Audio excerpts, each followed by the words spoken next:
There are names history forgets, because they lost. There are names history remembers, because they killed.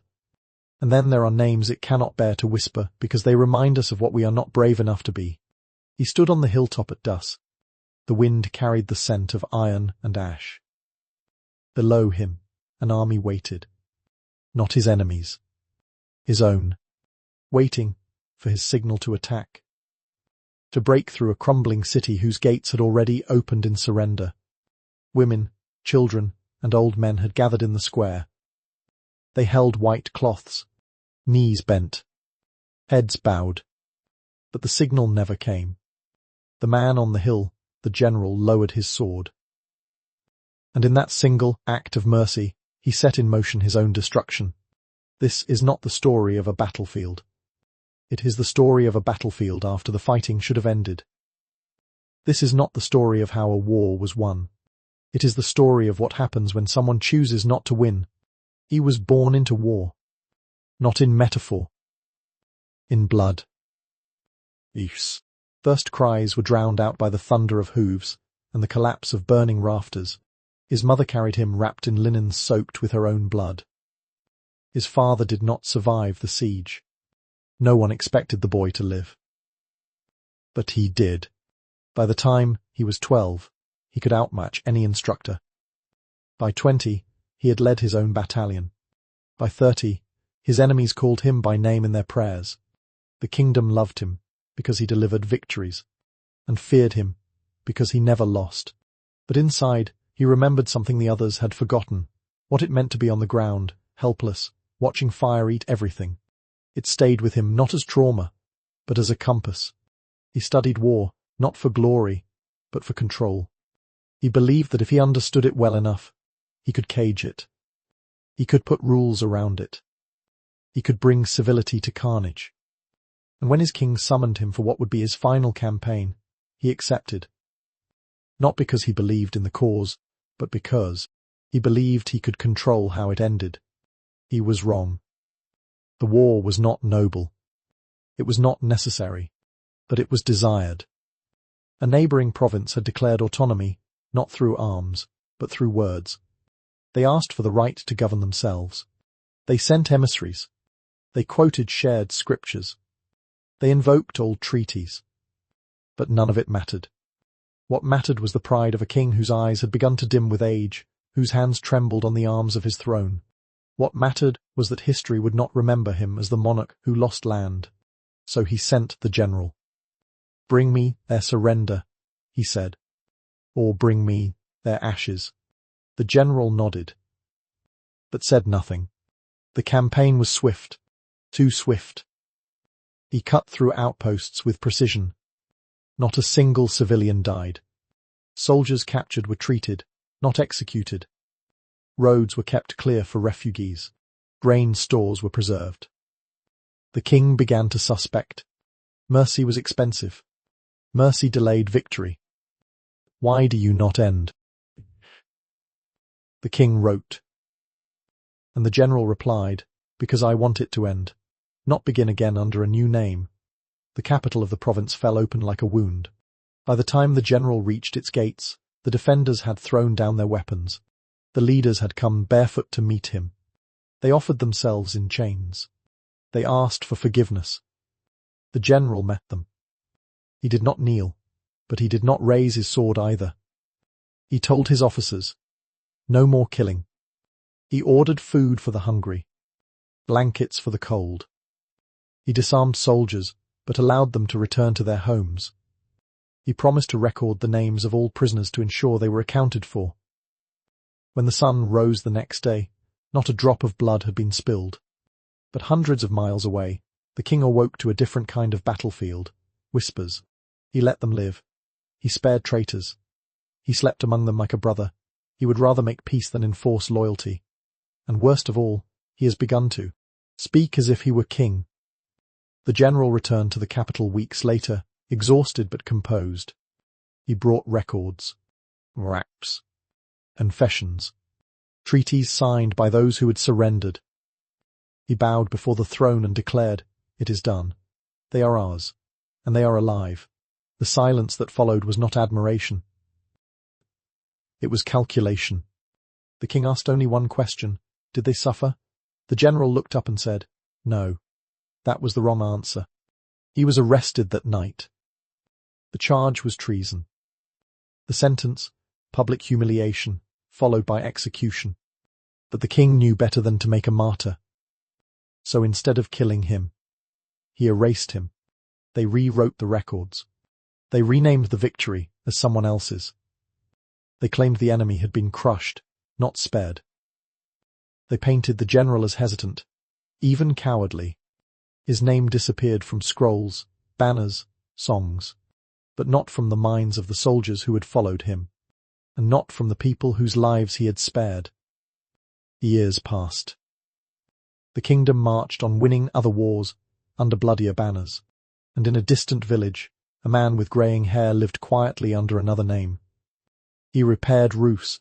He taught children to plant grain instead of sharpened blades. He spoke little. But every so often, a stranger would knock at his door. A soldier from long ago, the child who had grown up beneath his sword.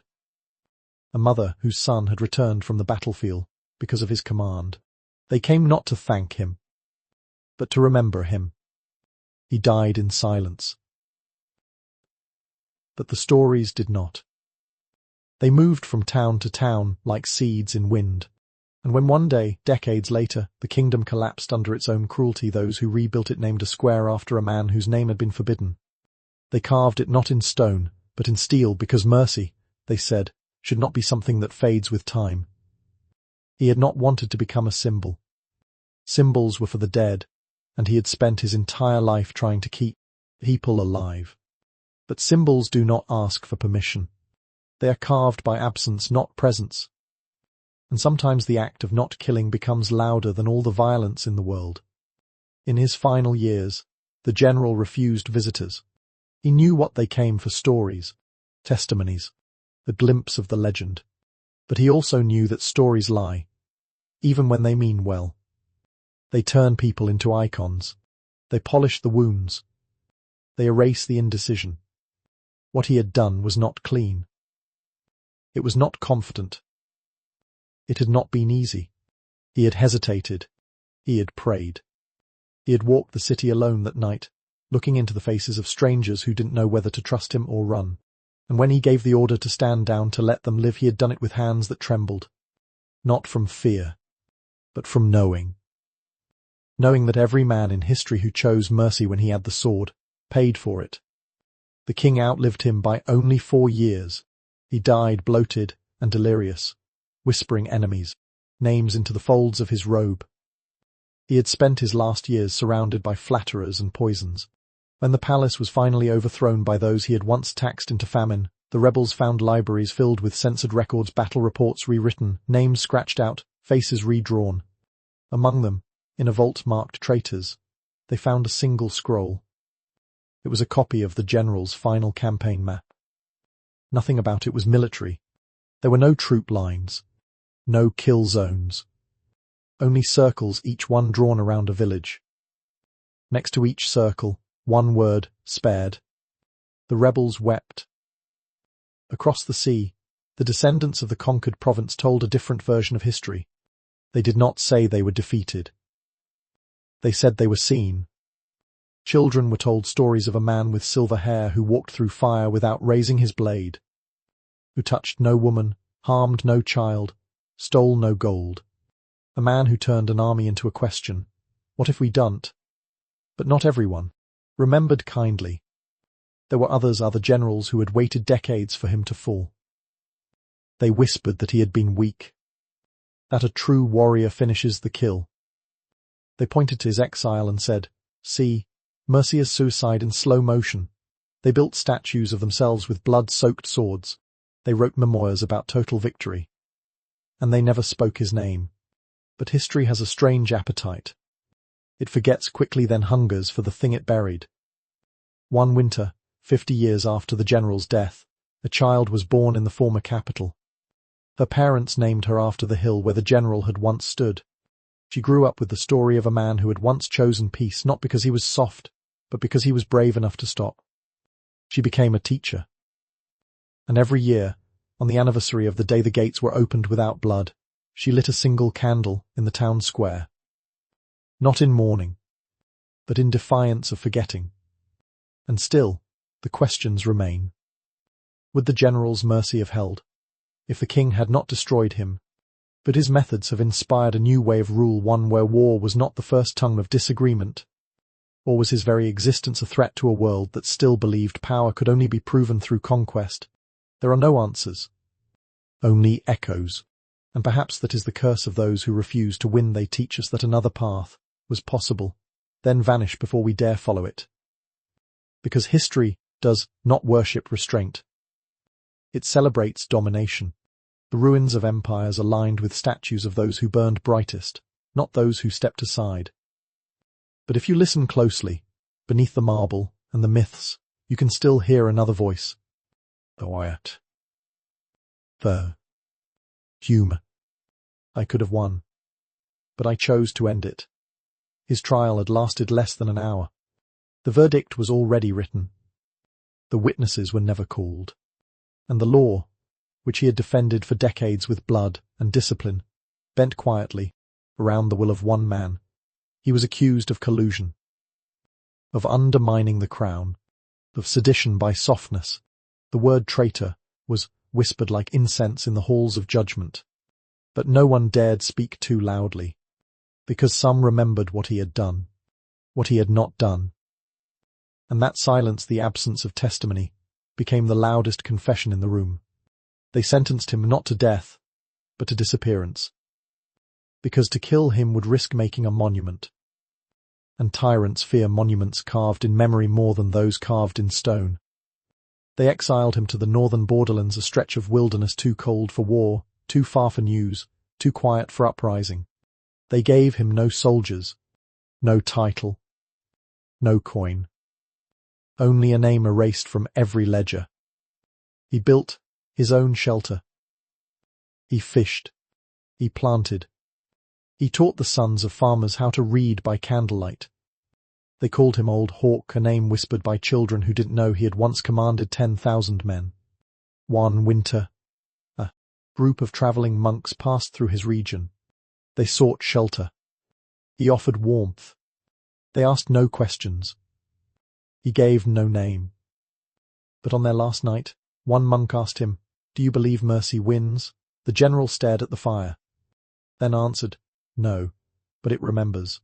The monk nodded, then added, "Remembering is its own kind of victory." Decades passed. Empires shifted.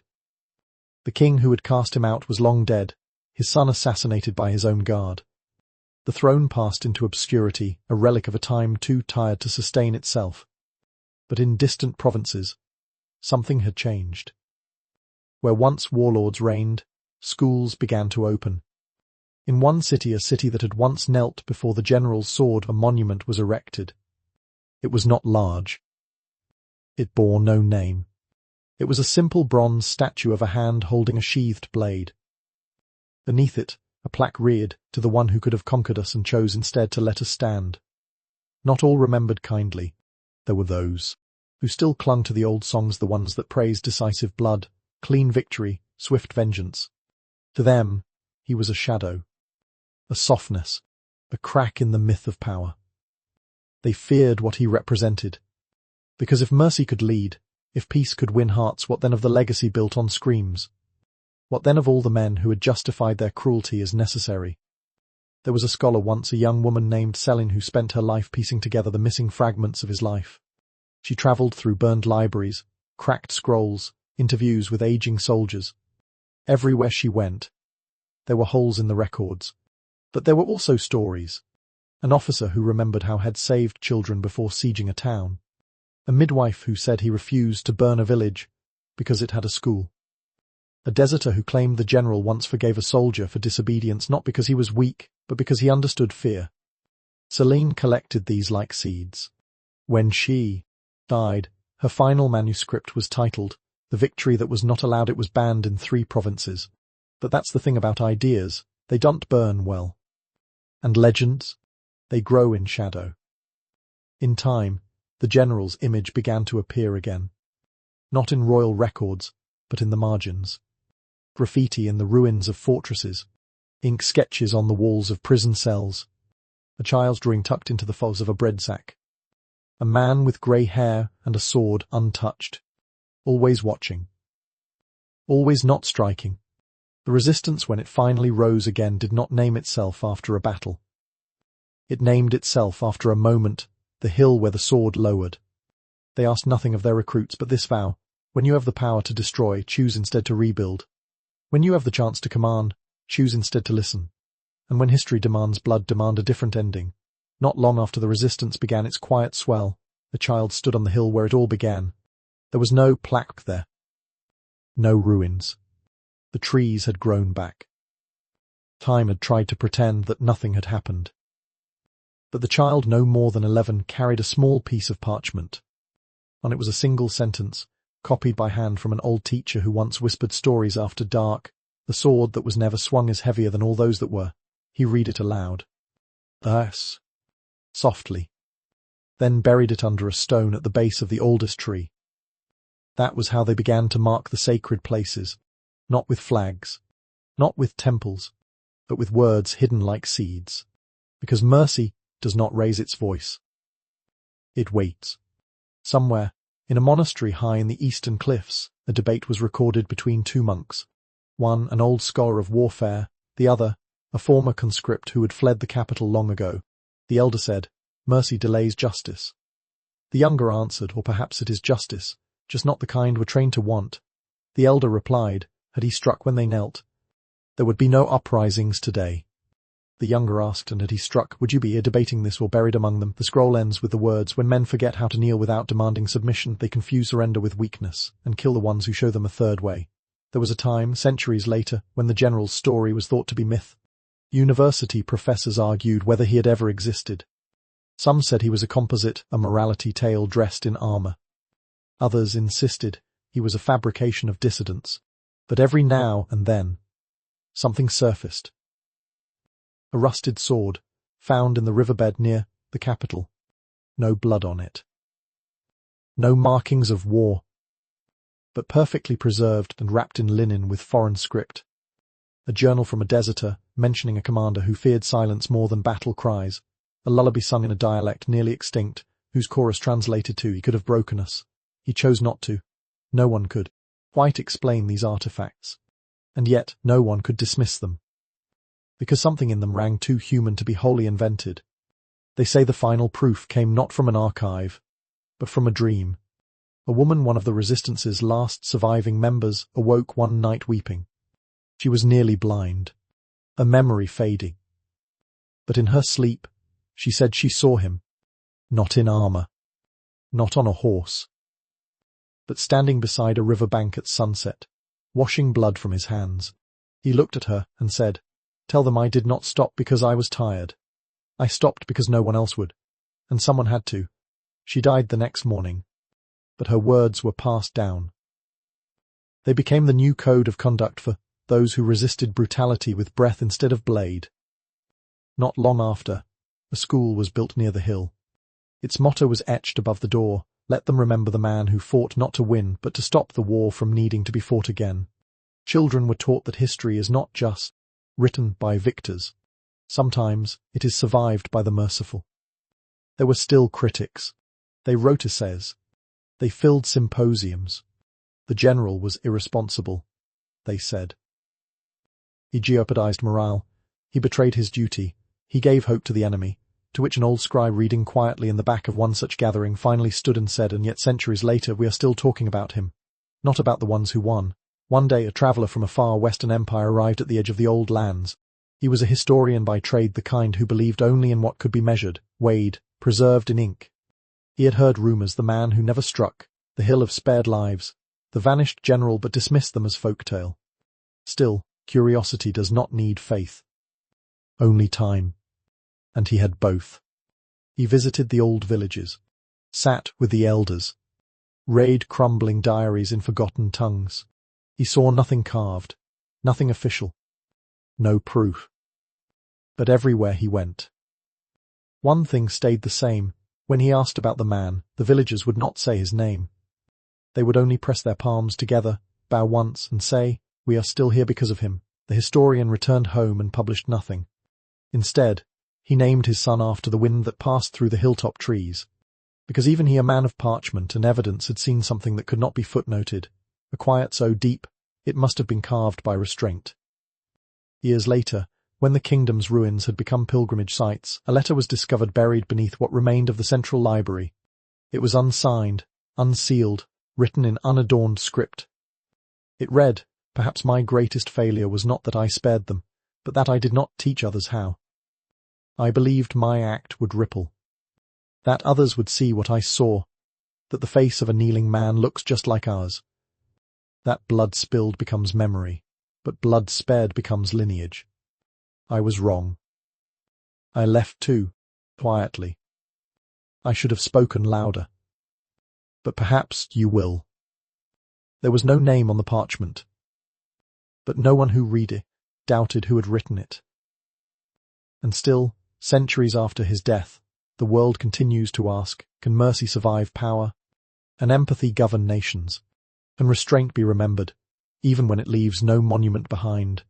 His life offers no answers, only proof that the question is worth everything. They say on clear nights, you can still hear wind sweep across the hill where he stood. It whistles softly through the trees, a sound almost like breath held in suspense. A sound that, if you listen long enough, begins to form words, not orders, not declarations. Just this, you do not have to destroy them to win, you only have to not become them. There is a final record found not in any state archive or royal chronicle, but on a wall carved into the foundation of a forgotten home. It was likely etched by hand, long after the general had disappeared. Perhaps by someone who served under him. Perhaps by a child who had once been spared. It reads, "He taught us what strength is, not in how he fought, but in how he stopped." In a coastal monastery far from where the general had walked, a new tradition was born. Each year, on the day historians believed he had chosen silence over the sword, monks would take a single blade ceremonial, dull, and pass it from hand to hand. As they held it, they were instructed not to speak, but to feel its weight. Some cried. Some trembled. Some bowed. Because it is one thing to hear of restraint. It is another to touch what was never swung. One monk, young and skeptical, once asked the abbot, "Why honor a man who lost everything for a choice that history barely remembers?" The abbot replied, "Because history remembers the wrong things loudly, but truth remembers quietly through the lives that were not taken, through the children who were born, because one man chose not to end their fathers, through the silence that did not become ash." Years passed. Generations turned. The kingdoms fell. New powers rose. Technology advanced. Flags changed. Languages blurred. But still, in certain places, under candlelight or in the minds of those who believed in mercy more than myth, the general remained. Not as a man, not as a warrior, but as a possibility. A moment in history when someone could have crushed, burned, erased, and chose not to. In a world that prizes domination, where leaders are still measured by the wars they win, and people still fear being seen, a soft his story lingers like an unfinished letter. What if we stopped just short of vengeance? What if power was measured by what we refused to do?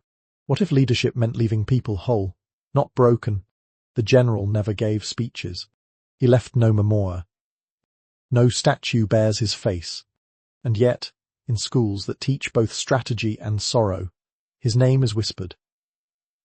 In homes built by those who survived past the age of war, his story is told. And in every act of leadership where someone chooses compassion over conquest, he walks again. Not as ghost, not as legend, but as a quiet breath behind the decision to stand down. Because in the end, he taught us something empires never will, that the strongest man on the battlefield is not the one who takes the hill but the one who walks away from it. Somewhere, far from the kingdoms and cathedrals, a child writes a story in the dirt with a stick. She doesn't know his name, but she knows what he did. A mother once told her, "You are here because a man with a sword chose not to use it." The child asks, "Why?" Her mother smiles and says, "Because he had already won."